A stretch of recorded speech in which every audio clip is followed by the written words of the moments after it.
War. It is an aspect of everyday life, and a large part of America's history.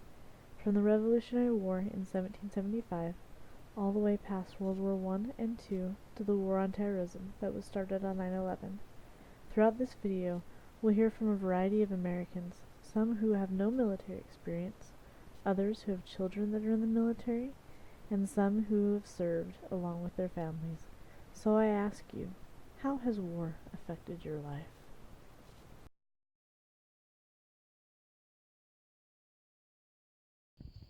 In a way, our country was built on war. We started with Revolutionary War and were involved in other wars, the Great War, World War II. Quite honestly, I think we found out we were good at war.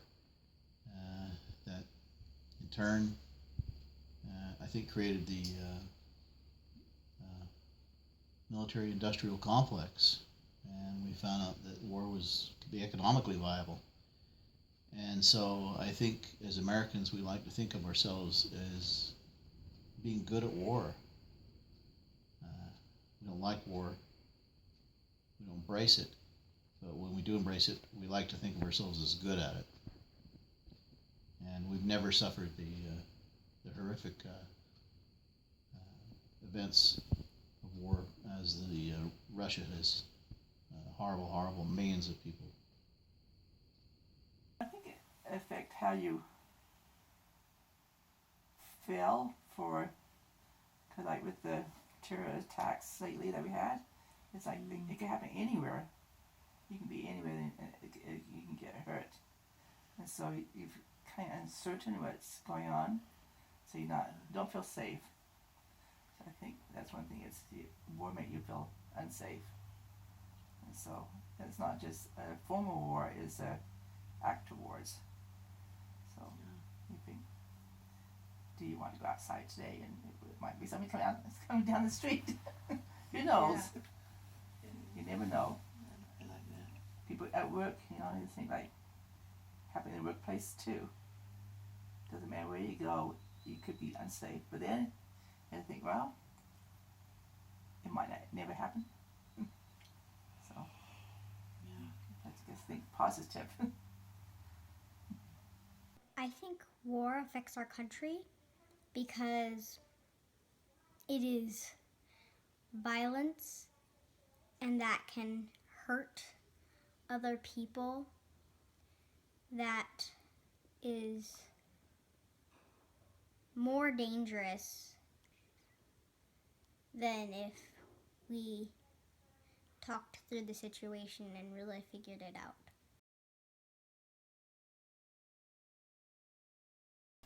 It puts stress on them, can tear them apart because they're gone and people tend to cheat and stuff. You could get sent out and you might never see them again. Be walking down the street. We didn't ride as much, we walked more. And you'd see somebody and you just say, hello, how are you? You'd say, hello, have you heard from your son recently?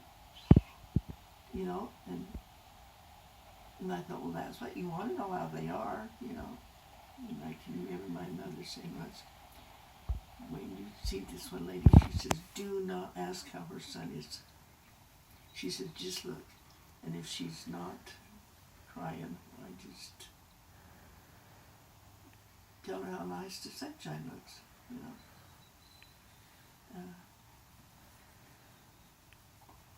I think the war there was a lot of people that were hurting. And I think sometimes it was hard for people to know what to say to them.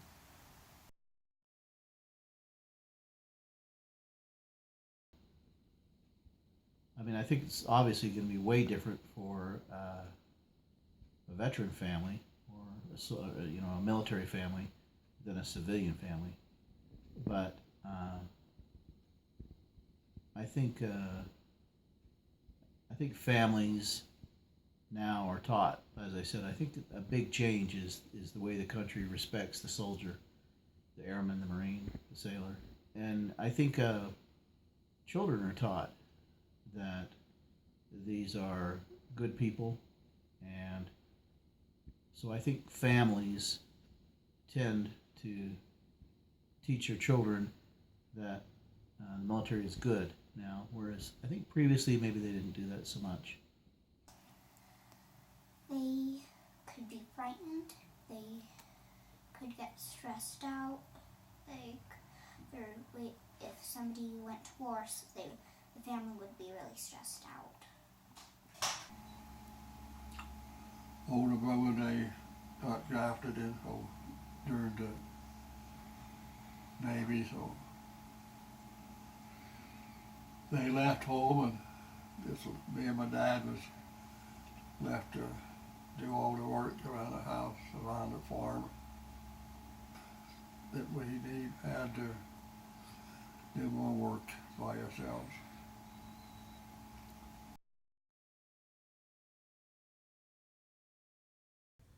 I think war is probably wonderful for the economy. I think that it'll boost the economy greatly just because of supply and demand. You look at the amount of items and equipment and material needed for war, and in World War II, most of that came out of America. Had American jobs making items and equipment for the war, and I think it boosted the economy greatly.